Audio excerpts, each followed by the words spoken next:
How to create slide masters in Microsoft PowerPoint. The slide master is like the blueprint of your presentation. It controls everything but the content of your doc. Select View. Slide Master. Scroll up to see the slide master. All the individual slide layouts appear below.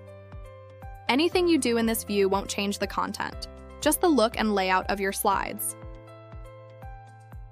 Let's update the font to the one our company prefers. No need to select text, just the font button.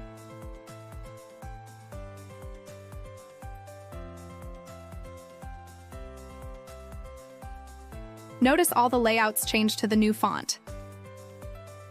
Let's do that again with a theme, and all the layouts change.